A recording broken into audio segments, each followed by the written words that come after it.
Let me ask you something. Have you ever laid in bed at night thinking, is this really it? Is this what I'm going to be doing for the next 30 years of my life? Or maybe you've hit a point where you're working hard, paying bills, and saving a little. But deep down, you still feel stuck. Like a life you always wanted was just out of reach. That itch for something more? That's why this episode exists. Welcome to the FI Crash Course, where we help you break free from burnout, build financial independence, and most importantly, create a life that actually aligns with your goals and your values. Today, we're not diving into budgets or spreadsheets just yet. We're starting with your Wi-Fi. Yes, you heard that correctly, your Wi-Fi. What we like to call your why to financial independence. Because without a reason to change your life, no amount of math is going to get you there. Today, we're going to be talking about what financial independence actually means. Spoiler alert, it's not just about retiring early and sitting on a beach somewhere. It's about freedom, time, and options. And we'll give you the first real steps you can take to start walking a different path today. So if you're tired of just surviving and ready to design a life worth waking up to, you are in the right spot. This is the FI Guys. I'm Dom. He's Chris. And this is the FI Crash Course Remastered. That being said, let's get into it. As we remaster the FI Crash Course, I want us to start off with a very important question. What the heck is FI really? And with that, I want to clear something up. Financial independence isn't just about quitting your job and living on a beach somewhere for the rest of your life. It's about choice. It's about having enough money to walk away from anything that doesn't serve you and into the life that you actually want. So the definition of financial independence to myself and to Dominic here at the FI Guys is that you're no longer reliant on a paycheck to cover your lifestyle. It's a core shift where financial independence is about freedom, not just retirement. It's about owning your own time to focus on what's most important to you. So as we open, I'd like to pose to both you, Dominic, and our audience member, what would your day look like if money wasn't a constant worry? What a question. What a question. You know, I feel like that is an answer that's going to vary widely among our viewers. Some might say, hey, I'm just going to sleep until 10 o'clock. I'm going to go have brunch at my favorite breakfast spot. And then I'm just going to watch Netflix all day. Right. Some of us, it's a little bit different. Right. This is actually a question that someone asked me about 3 weeks ago. So I've had a little bit of time to think on and stew on it. And, you know, not much would change, actually. You know, I'd still wake up and record the podcast. I'd still go to the gym. I'd buy more organic food than just the regular stuff. But not too much would change, actually. And I guess that's a mark of a good life. I think it's so important to understand what your perfect day is. What would be a perfect day for you, Chris? And why is that so important? Well, I think if we don't know where we're going, it's hard to ever achieve it. So if you don't know what your perfect day looks like, what you're building towards, you're going to be chasing forever. It's like starting off a marathon and just saying, I'm just going to run until I reach the destination without ever setting a destination. You're never going to actually achieve it. So for me, a perfect day is waking up early, getting out to take my dogs out for a walk, going and doing my cold plunge, maybe going to jujitsu. If I'm lucky, maybe going hitting a surf spot right before the real day begins. And then, you know, around 9 o'clock, sitting down here, doing some actual work, working with my clients, working with you, working with anyone that I possibly can until around noon or 2 o'clock, and having the rest of the day to just relax. Because I think that so many people hear financial independence and they think, well, if you're financially independent, then you can't work. Work is that's not allowed. That's not part of the ethos of financial independence. But we are designed to do something. And too many people go through life saying that work is the only thing that matters. Well, work is something that matters. Yes. And you in financial independence get to decide what that work is. And that's pretty damn cool. I think that's a very interesting misnomer, like you're saying. A lot of people think once you're retired or financially independent, you can't work. And a lot of people do Coastify. And that's kind of a step. What would you call that? Like a version of financial independence, right? Where it's like you could retire, but you love your work, right? So you're kind of doing, how would you, I mean, you would be able to explain a little bit better than I. How would you define it, Chris? Yeah, so Coast-Fi is, there's different levels to this game, right?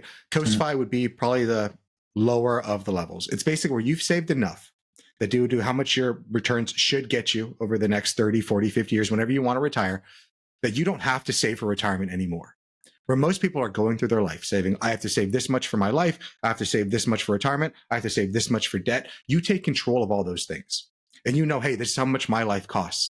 I maybe have debt or I don't have debt. And now I know that I have enough money in retirement accounts that if I don't save another dollar from here to the age of 65 or 55 or whatever year you decide I'm going to be retired at, I statistically should be able to retire. And that's a pretty damn cool feeling to know that all I need to do at this point is just cover my cost of living. And the best thing is that's something that you're in almost complete control over, how much your cost of living is. So that doesn't mean that you have to be making $150,000 a year.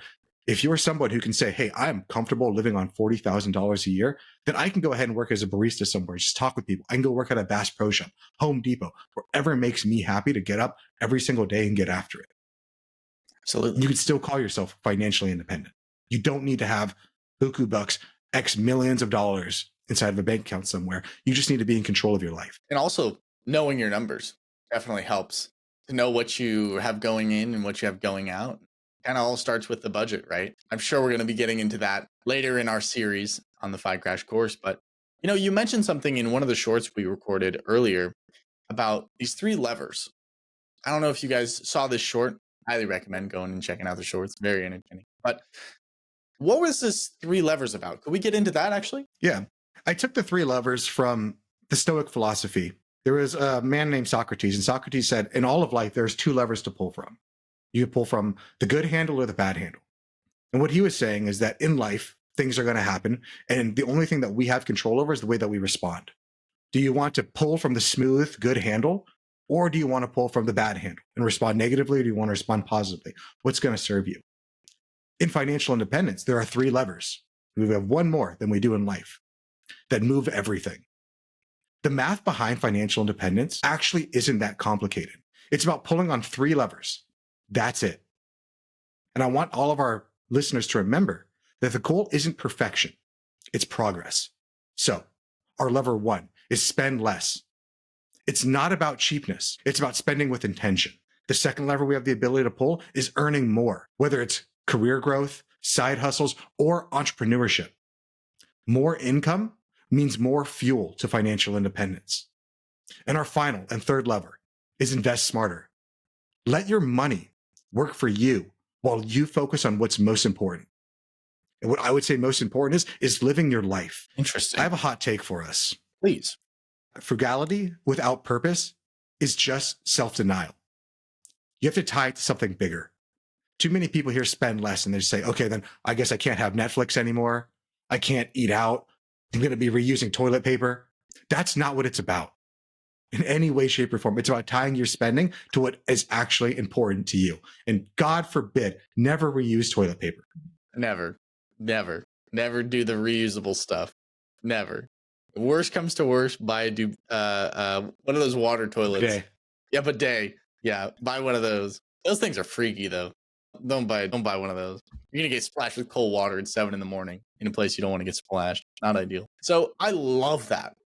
I love what you're talking about. Frugality, not just for the sense of being frugal, frugality for a purpose. I know a lot of people, myself maybe a little bit included, right, who might have in the beginning were frugal to be frugal. Oh man, you know how hard it is to make $100?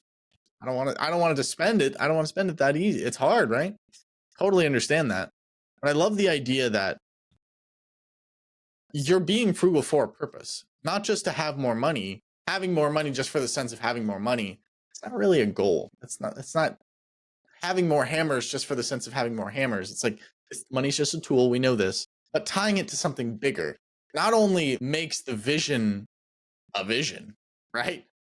It actually gives you a finish line. And I love that. I love that you tied that in with what you were talking about earlier about the marathons. Like you're just saving just to save, you're running just to run, and you don't know where the end goal is. I love the idea of tying it to something. So what are we tying it to, right? What are we attaching this frugality to? What are we attaching this goal to, Chris? And we'll get to that in just a second. But before we do, I want to make sure that we really stick and talk about this part, the sacrifice, the frugality, because that's where I feel that most people, when they hear the doctrines of financial independence, they say, oh, I have to be frugal. Like in order to be financially independent means that I can never eat out. It means that I can never watch TV. It means that I can't go and travel with my family. That's not what it's about. True financial independence is about what spending It's about spending on what matters most to you and cutting the rest mercilessly. How many of us go through life spending just to spend, spending because our neighbors did it, spending because I watched somebody on TV who has something, spending because I saw a commercial, spending because a freaking TikTok or an Instagram thing came up on my feed. And I decided at that moment that I need to have that, that if I had this thing, it would finally make me happy. Just to come up with the core insight that once you have it, you realize that nothing changed. Maybe you were happy for a second on opening the box, and you went immediately back to the level of happiness that you were before. It's called the hedonic treadmill. So we have to understand that if your money isn't aligned with your values, you're always going to feel broke, no matter how much you make. I think it's important for us to focus on what we actually care about, whether that's travel, family dinners, freedom in your 40s, time to spend with your animals, or time just to spend on growing yourself. So this is where it's really important. Here's a mini challenge. We're going to have our action step at the end, of course, but I want you to pull your last 3 months of spending. Highlight what lit you up and what didn't. Are you spending with intention? Are you spending on trying to become the person that you want to be, or are you not? It's like when somebody says, oh, hey, working out's really important to me, or spending time with my kids are really important to me, or having a clean home or whatever is very important to me. And you go and you look at your calendar. You're like, okay, well, where in your calendar do you normally like, when do you go to the gym? When do you go to jujitsu? When do you do these things? They're like, oh, I just kind of let it happen whenever it happens. And then I would say, well, then that's not really that important to you. Being able to look at somebody's calendar, being able to look at somebody's income statement, being able to look at someone's spending statement, it speaks volumes to who they actually are and what they really want. Because the words you say, that matters. But the actions that you do, that speaks so much louder. Couldn't agree with you more. Couldn't agree with you more. I think a lot of people are just, they're hobbyists. They're part-timers in their goal. Everybody wants to be financially free, right? You didn't click on this video because you like milkshakes, right? You clicked on it because it piqued your interest for financial independence and starting down a path that's different than, hey, guess what? You're going to retire when you're 70, and then, you could probably like go to Disneyland once or twice, and then you're going to keel over.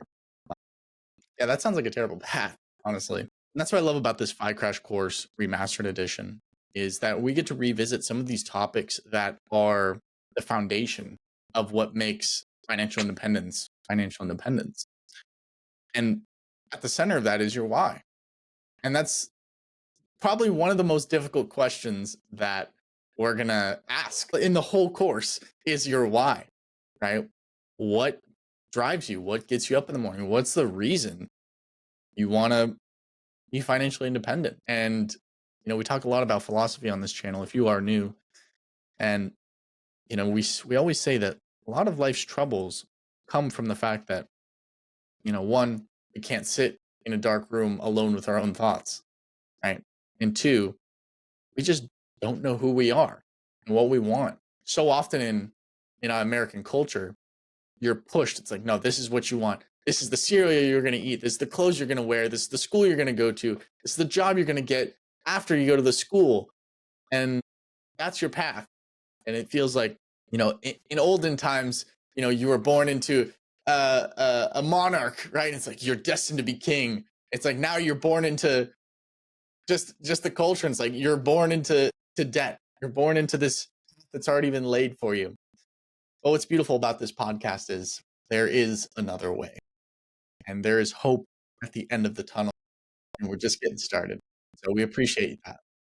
So I want to pass the reins back to you, Chris. Of course. And I do want to get into talking about how to exit that standard path, how to escape the idea of the monarchy, of you must do this next thing. I escape that idea of capitalism, of you must go to school, you must go into debt, you must get a job in order to pay off said debt, and you must go into more debt to buy a house, and then stay on this path for 30, 40, 50 years, and then eventually you get to expire. You get to retire for 10 minutes and then die. That's the standard path. And that's not what we're here for. But before we get there, we need to find our Wi-Fi. And yes, I said Wi-Fi. What the hell does he mean? I don't mean what your router number is. I don't mean what your modem is kicking off. I mean, what is your why for financial independence? This is your fuel. And without it, you burn out real fast. Without it, you might not even get out of the damn driveway. So your why is what keeps you going when it feels like nothing is changing. Common examples for people's why for FI might be more time with their kids, the ability to leave a toxic job, peace of mind, the freedom to create something, and the freedom to leave the world in a better place than they found it. Your why will most likely evolve as you go down the path, and that is completely normal. The reason that we need to make sure we have a strong enough why is because a strong why can bear anyhow. Most people that start this journey and they say, all right, I'm just going to do it because I hate my job. I'm going to do it because I don't want to go to work anymore because I'm running away from something rather than running towards something.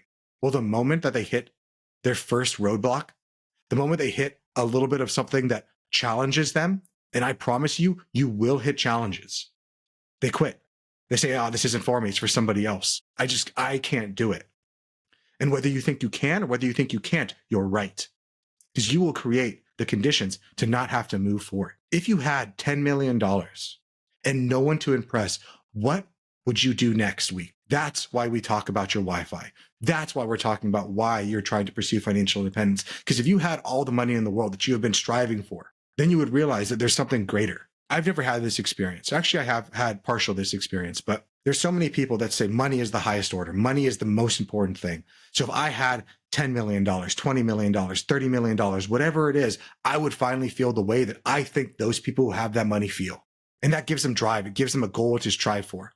But the worst thing is they finally achieve that number, the $20,000, the $20 million, whatever that number was for them, to either come to two conclusions. Number one is, I still feel the same way that I did. Therefore, I must have set the number to the wrong number, and then they have to double it. Or, even worse, they come to the conclusion of saying, I still feel the exact same way I did when I didn't have this number. So the problem isn't the number, the problem is me. That means that I have to work on myself. And that's a pretty demoralizing place to realize that the thing you were chasing for your entire life was not actually the goal. It wasn't aligned with your values. It was the values that the culture, society, your parents, somebody gave to you. And you followed it whole hog without ever questioning, without ever asking, is this what I want for myself? Socrates once said, know thyself. It's the most important thing that you can do in life. Know yourself. Don't look to other people. What's my goals? What's my values? I don't know. Your parents don't know. Your friends don't know. Your girlfriend doesn't know. Your wife doesn't know. Your husband, whatever. That's a question that only you can answer. And it's extremely difficult, and it will change through life. And that's okay. That's normal. Yeah, it's one of those questions where you can't ask ChatGPT, well, what's my why? It might know you pretty well, but only you are going to be able to find those answers. And that sucks too, because I use ChatGPT like a mother trucker. I love ChatGPT. I know you guys love it too. I know I'm not the only one. But no, I think it's an interesting question. And you said something in there that kind of brought a thought to my mind, where it's like finding your why, right? And how it's going to evolve. Initially, like you said, it might be, dude, I just despise my job, man. My boss is a prick. My coworkers, they hate me. Like they got the wrong mindset. It's like I hate, right? And what I think was so important about what you said was, hate isn't an infinite fuel source. You can't use that forever. It's a dirty fuel, right? It might give you the spark to change, but it's necessary to overcome it, right? And find a new fuel source. Your why can't be hate people telling me what to do. I hate it. So that's my why. It's like I don't think that's going to burn as bright as it could. I think there's a better why out there. That's why it's so important to pick the right why. Usually one that is bigger than yourself. Like I know for some of the people I know is, well, they want to be home for their kids, right? And there's a whole backstory behind it. I couldn't agree more, right? So it's finding a why that's so big that you can't avoid it. I remember this story. I'm just going to talk real quick on it. This man goes into the doctor and he's not living a healthy life. He's smoking, he's drinking, he's eating cheeseburgers every day. Just not healthy. And the doctor comes in and he says, hey, how do you feel about another man walking your daughter down the aisle? And the guy starts getting real nervous, palms sweaty, his heart's, beating quick. Well, what do you mean? Like another man walking my daughter down the aisle? No, thank you. That's my job. I'm going to do that. And the doctor said, well, if you continue living this way, another man is going to walk your daughter down the aisle. And it's that shift. It's that why. The doctor could have came in and said, hey, If you continue down this path, you're already not healthy. You're going to continue not being not healthy, and you're going to die eventually. Yeah, I mean, obviously, we're all going to die eventually. But it's how he framed it. It's the why that he added. And like Chris said, a strong enough why can bear any how. And it's so important to set up a strong why, because this journey is going to test you, and it's going to make you cry, and it's going to make you feel pain. You're going to feel like you're all alone on a raft and these waves are high, right? But it's important that your North Star, your why, is the brightest star. It's the deepest star, you know? It means the most to you. So make sure when you are searching for that why, that it's something that's like when it's 4 a.m., you're like, I'm running on 5 hours, 4 hours of sleep. It's like, I'm going anyways, because the why is that important. I want to go back to something we haven't talked about in a while. That's Star Wars. And in What a Star segment, Wars, what a pivot. I love it. what a I pivot. love it. And in Star Wars, they talk a lot about the dark side and the light side, right? And you talked a lot about fuel. What fuel is going to be the thing that moves you to where you want to go? If you want to go only to the dark side, I only want to use hatred. I want to use that people told me that I couldn't do it. I want to use that I hate going to this job every day. I hate my boss. I hate all these things. Well, that's going to lead you down a road of corruption. And also, if you want to just go, oh, well, it's all because of positivity, because I want to send love into the world, because I want to do all these things, those things are great. And sometimes when times get tough, you need a bit of the dark side. You need a bit of Anakin. You need a bit of Mace Windu to pull from that. You're good and you have the bad in you. So what fuel source do you want to pull from? And the way I've always looked at it is you want to do 80-20. 80% in the light, 80% good. I have these things when things are going well, when I'm trying to get better, when I'm trying to get stronger, I remember why I'm doing it. And you have 20% on the dark side. I'm doing it because someone said I couldn't do it. I'm doing it because I don't like this. I'm doing it because of that. But if you live in that dark place only, it's like running NOS in a car engine. It works really well for a little bit of the time, but if you try running it the entire time, you will explode. You will go down a darker path. And that's where you don't want to be. So with that being said, I want people to know that you are allowed to exit the standard path. You don't have to go to college. You don't have to put yourself into debt, get into, in order to get a job to pay off said debt, and then buy a house, which puts you in debt, buy a car, buy clothes, buy all these things that just continue to put you and hamstring you to the job that you say that you hate. You're not stuck, even if you feel behind or broke or overwhelmed. I promise you, there is a way forward. There is always a way forward. And this is the most important part. You don't need permission. You don't need permission from me. You don't need permission from your dad, from your mom, from your boss, from your spouse. The financial independence path is for you. No matter where you're starting, what your history is, or what your future might be. We need to normalize the fear of getting started in something new. Pursuing a path of financial independence, it isn't mainstream yet, but you're not weird for wanting more from your life. We need to be able to flip the script for ourselves and say, you don't need to wait for a crisis to finally make a change. You can be the change you want to see right freaking now. Too many of us wait next year, January 1st, that's when I'm going to start getting healthy. Next Monday, next Sunday. There's an old Stoic philosopher that said the one thing that all fools have in common is they're all getting ready to start. You don't need permission. You don't need some special day or some special time. You can get started right freaking now. And I promise you, you might not end up where you want to be, but you'll end up in a better place than you are right now. A different place. A place that you'll be able to look back on and say, thank God I started it. A person that you can look back on your past self, the current you right now, and say, thank you.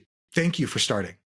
Because this is where I am now because of the actions that you took back then. And the hard part about this is that person, that you and that them is the exact same person, just in different time and space. Before we get to our action step, Dominic, what else do we want to talk about? I love the movie references. Gotta say, I love the movie references. I was gonna pull another reference. There's this scene from Rocky, and Rocky's he's just getting the crap beat out of him in training. He's like, come on, man, what's wrong with you? And he's like, tomorrow. And then Apollo Creed's like, there is no tomorrow. There is no tomorrow. And that's one of those scenes that lives rent-free in my mind because it's so true. And it kind of hardened it over the last couple of weeks. One of my favorite people in general said this awesome quote where it said, do today like tomorrow doesn't exist. Love that quote. Great guy. I don't know who it was. Some amazing guy. I think he's a podcaster. Maybe Chris Bonzon. And it's so true though, right? Don't delay it. Don't delay. because we have no idea what's on the other side of tomorrow. We got no idea, good or bad, right? So it's always so important that we cut the time down from when we have the idea to the first action. Because I know a lot of you will have an idea. Man, I want to start this business, man. I want to do this. I want to do that. And you ask him 6 months later, it's like, how's that going? Still in the planning phase, brother. Come on now. It doesn't take that. It's not that deep. It's not that deep. Some things you can only learn by doing, and there's only some things you can get over by actually trying. So don't let that fear stop you, and don't be afraid to be the outcast, because first they'll judge you, and then you'll be celebrated in the end. So it's fine. It is what it is, anyways. Yeah, those are just some final little add-ons that I wanted to add in there. But yeah, I'm excited. What else do we have for this one? Yeah. The last thing I want to do is your first moves. This is our action step for the week. And this starts with something that's different than I think where most people start. Most people start with, well, let's talk about the numbers. Where do you want to go? All this stuff. But for me, it's about starting with a joy list. Joy, Joy. And this is what I want you to start today or do it this week. This is the only assignment for this podcast. I want you to write down 10 things that bring you the most joy. They don't need to cost much or anything at all, even. If you have a spouse, I would recommend that you guys both do this together.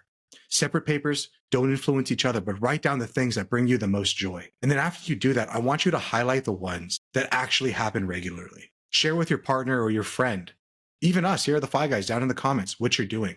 And then once you see the ones that you're doing regularly, I want you to then eventually, and this is going to be later on down the course, eventually we're going to look at our spending and we're going to see, is our spending aligning with the things that bring us joy?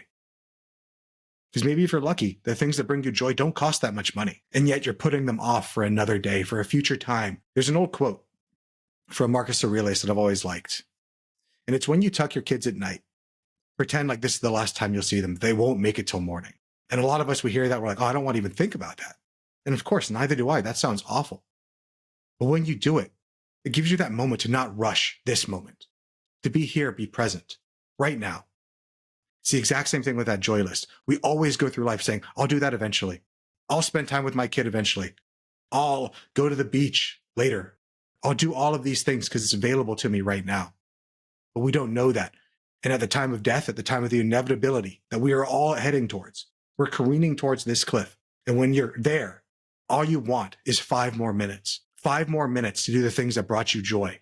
And right now, in this moment, you have infinite number of five more minutes. So don't wait, because when it's over, it's over. In the next episode of the Crash Course, we're going to map out your financial numbers and show you how to build your own financial roadmap step by step. But before we do that, I need you to do this joy list, because all the numbers, all the everything doesn't matter if you don't know where you're going, if you don't know why you're even trying to get there. So like Dominic said at the beginning of this podcast, this is the hardest thing we're going to ask you to do. You might think it's easy. It's not. Once you start writing it down, once you start meditating on it, once you take a second and don't just listen to the first thought that you have, question the thought that you have. Maybe when we said, what's your Wi-Fi? What is your why for Fi? You said, oh, I just don't want to work anymore. And then you said, okay, that's it. I'm done. You need to question again. Why don't I want to work anymore? And you said, well, maybe it's because I don't like my boss. Why don't you like your boss? Well, because they don't let me do what I want to do. Why don't they let you do what you want to do? Or why is that important to you? Because I want to be able to create something important to me. Okay, we're getting down deeper. We need to ask why 5 times. So there's even another why on that to say, this is the real value. This is the core. This is the foundation. This is what I build from. Because too many people build their why for Fi on sand. And if it's on sand, it sinks quick. Dominic, I'm going to hand the podcast back to you. No, I absolutely loved what you were saying on getting away from that surface level why. I just want to retire early. I just want to, do my own thing. Why? All XYZ. Why? It's almost reverting back to that childlike state of always asking your parents, why? Why does this? I think that's one of those skills that we need to reteach ourselves, is questioning everything and really getting to the bottom of things. Like, how many things do you really, your heart of heart, you're like, 100%. Might be a shorter list than you think. if you really think about it. I love that though. Getting down to the core of your why is so important. And I'm curious, Chris. I'm curious. Do you think there's a point where you ask too many times why, and then you go insane and you like go down the rabbit hole? You're like, why, and this is you go too far. Is there too many whys you can ask, or is there like a limit? Oh no, I feel like I have over these past 2.5 years now of running my own business, of being part of the Fly Guys, of being alone and exploring my own mind.